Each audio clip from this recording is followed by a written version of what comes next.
In the name of the Father, of the Son, and of the Holy Spirit. Amen. Come, Holy Spirit, fill the hearts of the faithful, and kindle in them the fire of your love. Send forth your Spirit, and they shall be created, and you shall renew the face of the earth. O God, by the light of the Holy Spirit, you instruct the hearts of the faithful. Grant that by the same Spirit we may truly wise and ever rejoice in His consolation through Christ our Lord. Amen. Mary, seat of wisdom, pray for us. Saints Peter and Paul, pray for us. Saint Augustine, pray for us. All the angels and saints, pray for us. In the name of the Father, and of the Son, and of the Holy Spirit. Amen.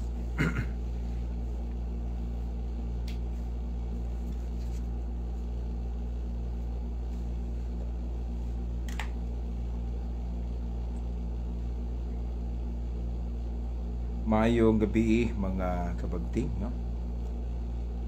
Kumusta ang atong mga viewers? So gikanta nag misa og minatay no, sa house mass. O nga medyo nadugay ta sa atong giplano nga doon na tayo himuon na live broadcast karon. Pero at least na realize nato makaigsunan. So sa tanan nga mga suki nga tigtanaw sa pagtingas sa kamaturan 101. So God bless kaninyong tanan. Sa makausap pa, Father Greg Mendez makiguban kaninyo sa atong hisigutan. Usa ka bag-o nindot siguro kini nga tema nga atong paghisigutan karon mga igsoon. Reformation versus restoration. So marag bag-o siguro nga tema ni nga atong hisigutan. Pero dili tingali necessary nga comprehensive kini, pero muhatag lang tag mga ideas about ani. So una tong gi-shout out Sister Brisila Labos Polistico. I'm watching here at Poste 118. Good evening Dre. Og sa tanan nga mga kabagting. So sa tanang nagtanaw nato karon. Mayong gabi ning tanan. So napagitay nabilin nga panahon before 10 sa atong pag katulog ay maginang matulog putag sayo. Medyo ugaw malanog maayong gabi, may lalimokon manon maayong gabi sad. So unsa may mabutang o unsa kay atong mahuna-hunan mo when we say reformation and restoration. So ako ning gituyo maigsuon kining maong tema kay adunay nag-comment na to, no? Ang ilang punto is restoration movement.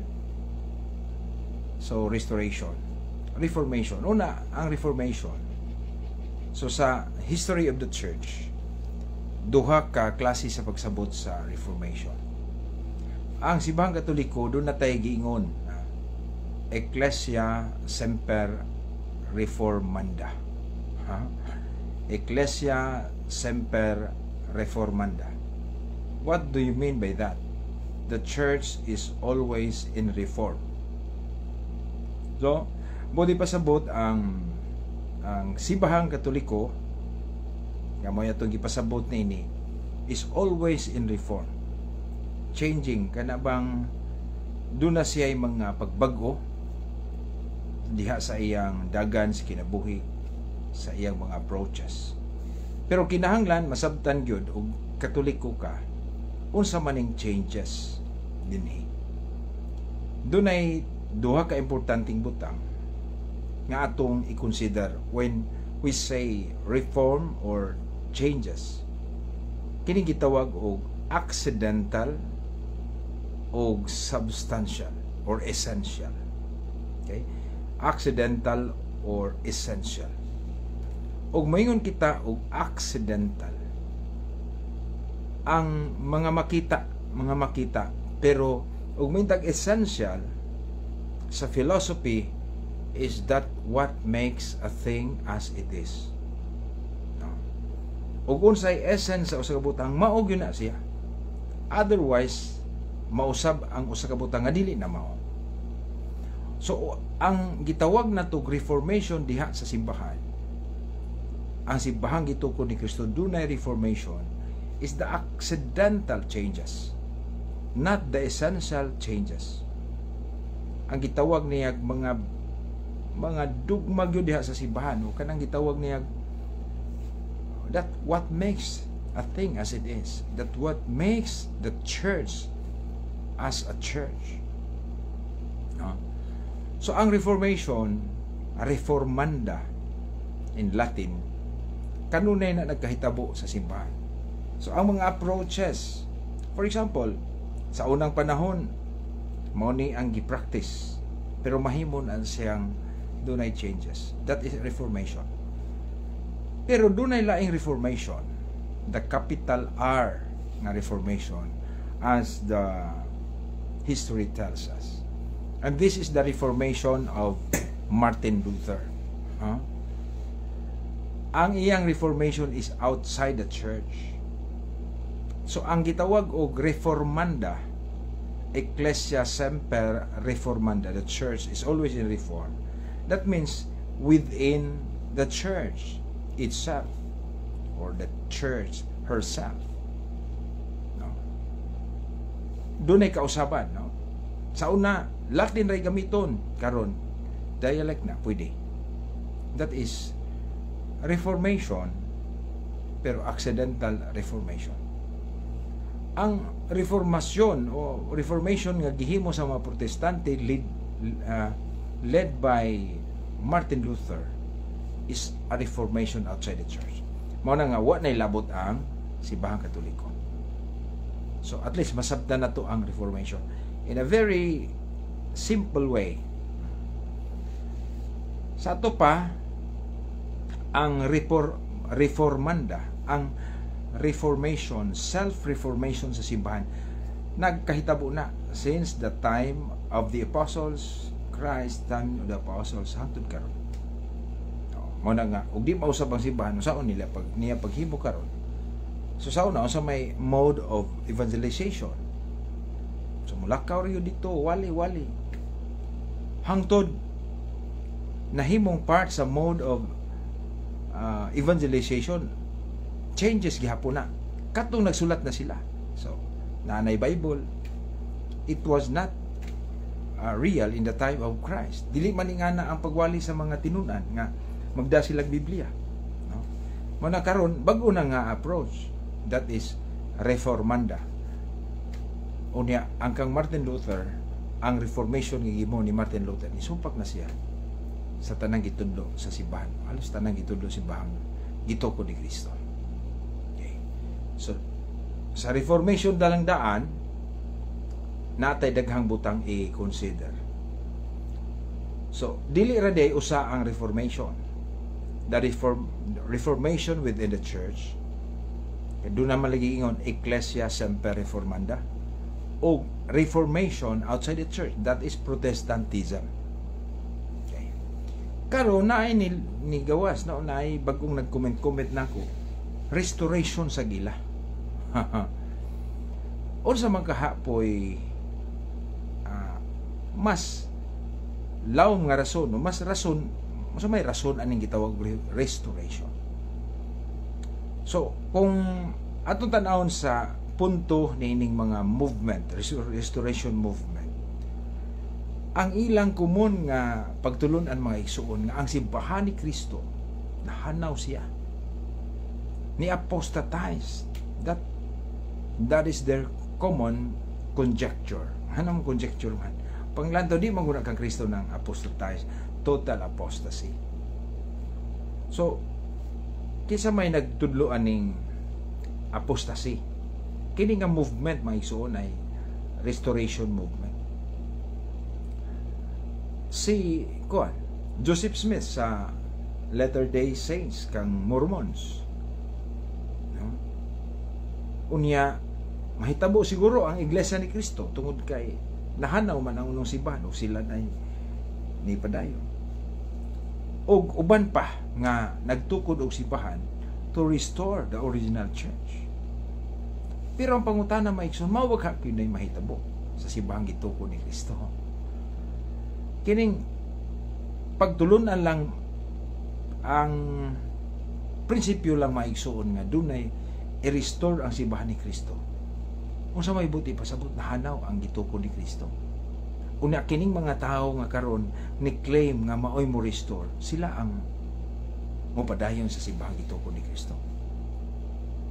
Katuuhan ba na sila nato? Murag layo ra gyud tinuod, no? Kay si Kristo nag-ingon sa pagtukod niya sa simbahan. Nga ang iyang simbahan gyud indefectible gyud, dili mahanaw, walay panahon nga mawala ang iyang simbahan till the end of age. Even the gates of hell shall not prevail against it. Matthew 16:18. Then sa iyang leader nga si San Pedro, iyang giingnan, I will give you the keys of the kingdom of heaven. So kung mahanaw ang gitawag o office of Saint Peter nga siya nagdala sa Yahweh, kay matotal apostatize sa simbahan, hanaw yun siya, mahimong bakak ang tanan, asa na magyawi sige nga rin sa langit. Then asa naman ang promise atong Ginoo, I will be with you till the end of time. Naas Kristo kanunay, I will be with you always till the end of time. Pero ni ay mga tinuuhan karon may igsoon, restoration daw. Pero sa tanang naghunahuna og restore, kaysa man sad nila ay Church of Christ, Church of God, mga grupo nga i-restore ko nila. O sa may buti pasabot nila sa week sayop ang kakristong gitukod kay nahanaw. So I think this restoration movement makaigsuunan o tanang mga tinuuhan nga nagtudlo og restoration, they are anti-Christ. Sila ang tinuod nga anti-Christ. Kay nga naman, wala man sila mutuo sa pasalig ni Kristo. Siya ang ulo. Muna nga, bantayan nato kini, mao kini ang lain na sad nga mga pagpangilad, bantayan nato ang mga mini nga mga magtutudlo. Nga sila kunoy mo restore. Kisa masad sa tinuod, asa mang grupo hasad. Kay daghan man sa ning restoration movement, revival do, kanang gitawag term nga revival. I think that is synonymous to restoration. There is a Talibon sa San Roque, dunay gitawag og Awesome God Revival Church. Anong i-revive man nimo ang simbahan ni Kristo? Namatay ba day na naglisod na hanaw ba day na? Pero the problem is that sila nga nag-revive o nag-restore, di sama sila authority. Apiki kaayo mga igsoon, manadi ta pailad aning mga bag-o mosulpot bitaw ng mga tinuhan. Okay. Church of God, Church of Christ.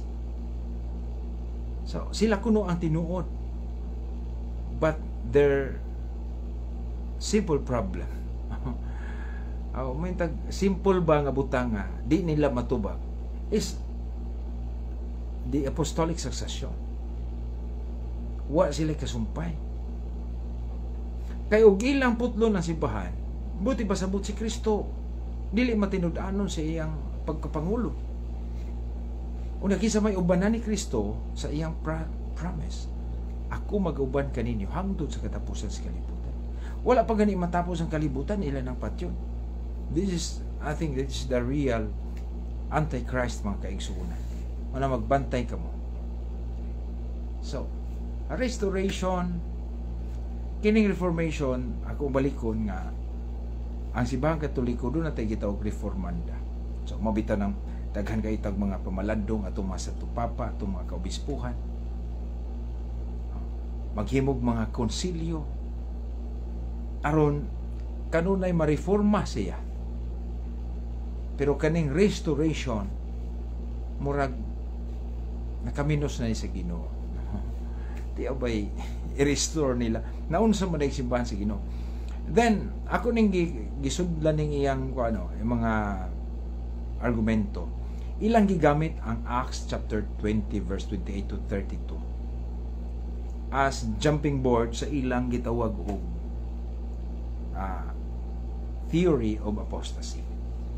Nga kana daw sa buhat 20, 28 ngadto 32 mao nay meaning og apostasy. Maigsoon si San Pablo naghisgot ni ana. Iyang gingnan naghatag gani siya og warning og alerto sa mga obispo nga mao'y pinili sa Espiritu Santo. Tinuod nga dunay ang gingon diha sa buhat 20 dunay mga manungha, dunay mo barugikan sa grupo nga mga mini, mga lubo, pero wala magpasabot nga mahanaw, malupig ang kamatuoran. So ang gitawag nato og wala nila i-interpret og maayo ang maong text. So pwede mo mubasa Acts chapter 20 verse 28 to 32. It doesn't mention of general or total apostasy. Doon ay mo apostatize. Tinood na. Pero dili man gyud siya kinatibuk-an mahanaw kay si Kristo nag-uban man. So ug mo tudlo ta kining mga igsoon nato nagtudlo nining restoration movement. They are presuming that the church founded by Christ was totally apostatized, and they are assuming, presume and assuming, they are assuming that they are the ones to restore nga ang sibahang gituko ni Kristo bisan hanggang sa kamatayon dili man makabuntog niini. Pero simple ra maigsoon ang atong makita diha nga kining mga tawhana wala gyoy apostolic succession, walay kasumpay gyud. So mo na nga hinaut nga di ta mailad niini. So ako lang i-try ni kay basig mabaguhan to, i-restore na di ay. So naunsa man ang simbahan ni Kristo. Dili maguba ang simbahan ni Kristo bisan pagdagang Judas. No? The 12 apostles with Judas wala maguba. With Thomas nga doubting Thomas wala maguba. Anong maguba man ka Kristo man. No? Nagpaligon-ligon man gani ang man-made churches o sa pagka-Kristo. So mo ni mga igsoon. Unya, second day ako din ipahibalo nga katong si Pastor Julito Daig, pastor masiguro na siya sa Sabadista. Wala na ko'y kuan kay ako manggutog tungod kay sige sa comment ngani ang background maigsoon para sa mga nagpaabot. Ngayon ko nga Brad, murag di ko medyo ko'y time kanunay magsige comment. Lisod po magsige retag murag binayluay sa tungon-ahona diri sa comment. It's better siguro nga we'll take time. Okay.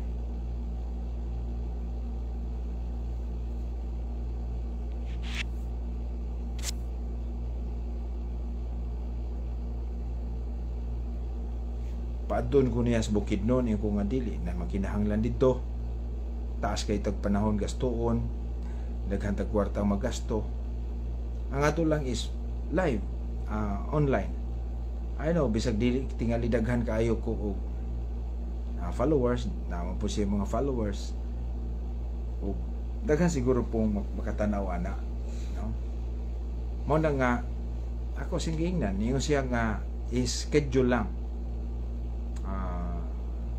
Ipa-schedule lang nako. Mana nga akong gi-schedule ganina mga karon ta mga karong panahon na mga 8:30 pero wa siya reply. Ang problema nako kay di na ako siya ma-search sa una kung na-comments pwede magka mo message na I don't know what happened to Brad Julito Daig, no?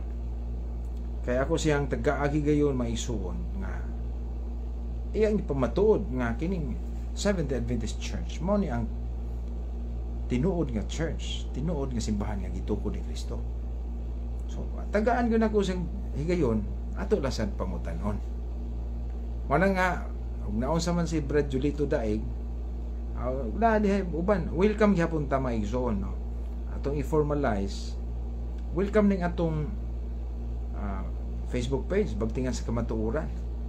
So kaysa tong nagtuo nga kamatuoran sila pwede silang mopadayag diri, mahimo sad nga kanang kuan gyud live gyud nga mopadayag sila. Okay. May gabi sa tanang mga nagtanaw nato, no?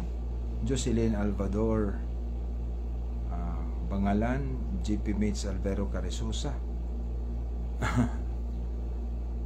Esther Blesela, Nini Okias sa Bible Leyte, Portasia Into Nakalargo, si Sergeant Diaz Bagakay, okay. Jomar Arroyo, Sister Flor, Nini Okias, Eileen Avardo Cajes.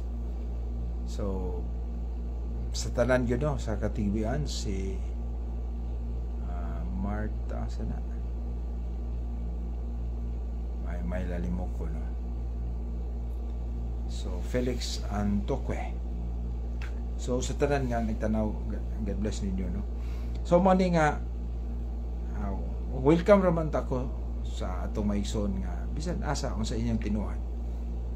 So kung kaya natong istoryahon, atong istoryahon. Mana nga si Brad Julito Daig, kay daghan magud pud siya, kapi ko nung mapare, minus lagi gyud ko, no, minus lagi, pero mo na nga maminaw ko niya kay minus man lagi ta sa ilang pagtuo, no. Mana nga ako lang gi kuan sila, no, di welcome, no, sa murag nagkalubat siguro ta maigso, no, atong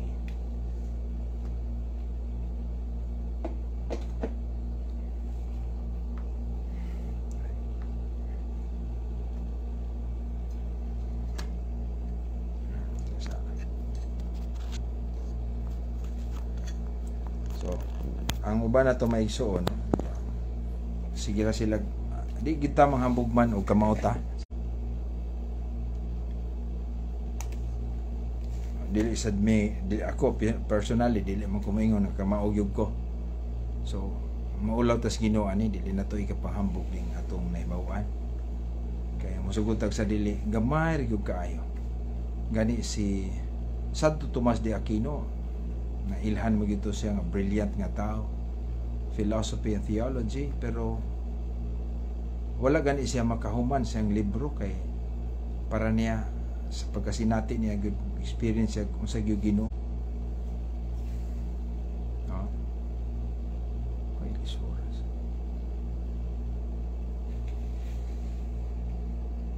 No? Dili ta maghambog, no, dili ta manghinambog og daghan batag nahibawan. So para nako kagamay ra gyud akong nahibalaan, gamay ra gyud kaayo, dili gyud na ang ipanghambog kay dili man ni ato ning ato kahibalo iya man ni Ginoo. Wala nga ako lasag gi so yan nga si Pastor Julito Daig, ako ng personal magka nang sa online ba live yun nga mo istorya sad siya, tagaan na to higayon kay akong dawaton nga kaming mga pare, minus me para niya na ako di ko kumuingon nga minus siya. O sa tingali posible akong i-comment ni sa mga pastor, no, mga dili katoliko, mga pastor, dili mo minus, kamao mo maayo mo pero wala lang mo sa kamatuoran,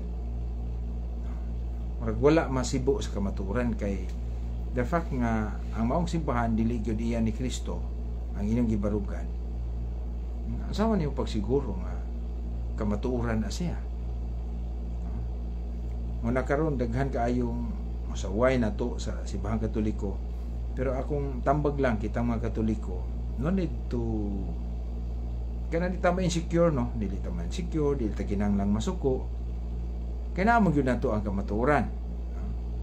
Mabita ng uban sige gingon nga Katoliko mo ni sayop, pero unsa mang pagtulunan nga sayop wala pa'y nakasure og hatag kay posible ang pagtulon ng Katoliko gihuna-huna nilang sayop kaya wala man sila kasabot kisa may dili Katoliko diha. So ug nay dili Katoliko karon nga nagtan-aw, you can mention unsay dogma Ang dugma gyud kay ang dugma is a doctrine nga kinahanglan tuuhan sa tanang Katoliko. And that faith about that dogma, meaning gi-reveal gyud na sa Ginoo pinaagi sa simbahan. Okay. Unsa mang pagtulon anak ka may mga sayop gyud. Wala pa'y usa nga nakahatag ni ana. Kay para nako inganaon raman no. O sayop kanang ribulto ato pangutanon. Unsa man day pagtulon as Katoliko mahitungod sa ribulto? Ang sayop naa sa prinsipyo pod sa ato maigsoon. Mo yung tag kanang pag-ampo sa mga santos. Sayop na.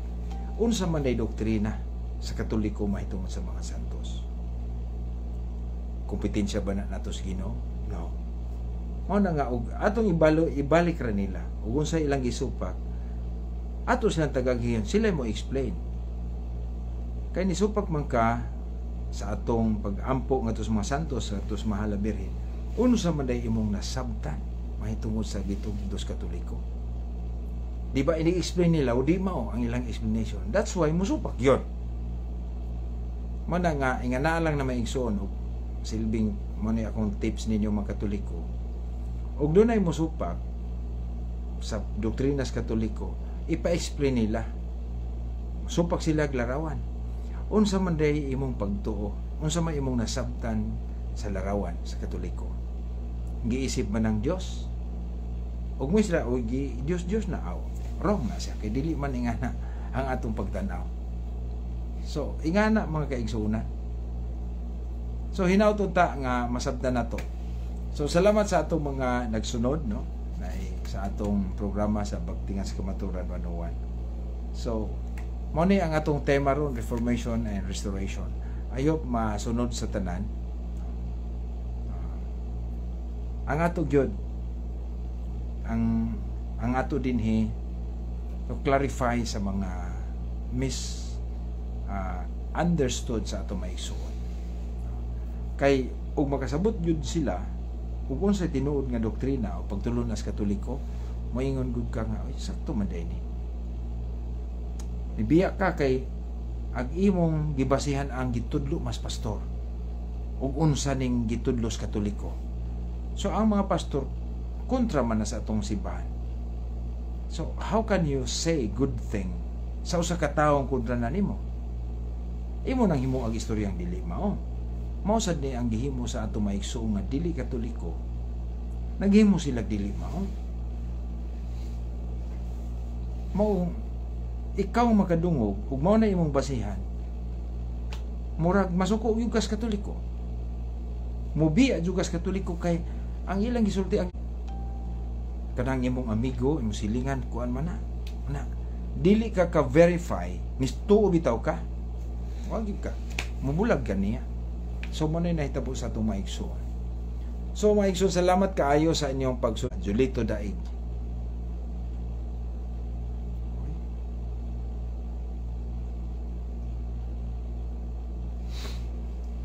Si Brad Julito Daig, hopefully, magka-istorya good me online. No? Atong iyan po. O ang tanan nga itong maigsoon, mga dili Katoliko, atong iyan po nga mo search sila maayo sa unsa gyud ang Katoliko. So sa tanan nga nagsunod, salamat kaayo mga igsoon ug ato tapuson kini sa pagampo kay matug tagsayo kay para sa health is wealth ba yan. So lisod na kaayo, the spirit is willing but my body is weak. So samtang pwede pa mulikon pa ta atong atimanon ato pong ampingan atong lawas di ta magpalabi o bilar sa kagabion. So matulog ta at least before 10 siguro maayo gyud ikatulog. So maigsoon atong pasalamatan ang Ginoo lang itong amahan. Salamat sa gasa sa kinabuhi karong adlaw ang imong gihatag kanamo. Salamat sa presensya sa katawhan. Salamat usab sa mga grasya imong gihatag kanamo, sa mga sakramento nga among nasinati karong adlaw. Ginoo, pasayloa kami kung sa may mga sala kakulangan among nabuhat karong adlaw. Ang wala na mong mabuhat nga angay buhaton, pasayloa kami Ginoo. Pasayloa ang tibuok simbahan. Panalangin ni ang among Santo Papa si Pope Francis nga dunay gipamati hinalunta tagaan nimo sa hinanalig nga kayuhan o sa tanang mga nag-antos Ginoo tagay sila grasya sa paglahutay.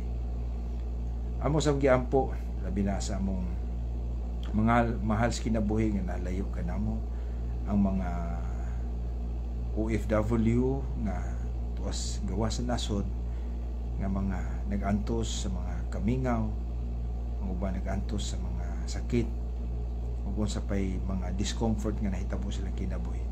Ginoo, panalangin sila, upaya sila. Ilikay sila sa mga tentasyon. Liguna ang ilang pagtulihan kanimo.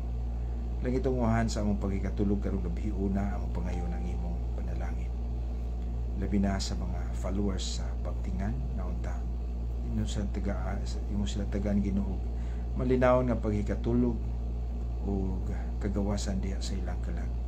Ginoo, panalangin ang matagusan namo og kapamilya katong nahimulag ka namo tagay sila kaupayan mapati nila ay mong gugma o kaluoy. Lang itong umahan ilikay kami sa mga kadautan samtang mahikatulog kami. Ipadala ang imong mga balang anghel aron sa pagproteksyon. Palibot ka namo. Panalangin ni ang mga alagad nimo nga nanikamot katong mga gisakit tagay sila kusog. Kining tanan amahan among gipangayo kanimo pinagi sa mga anak nga si Jesucristo uban sa Espiritu Santo uban sa panabang sa Mahal na Birhen Maria sa tanang mga anghel ug mga santos ni San Agustin among patron. Amen. Ug ang Dios manalangin kaning tanan, ang Amahan, ang Anak ug ang Espiritu Santo. Amen. Good night mga kabagting.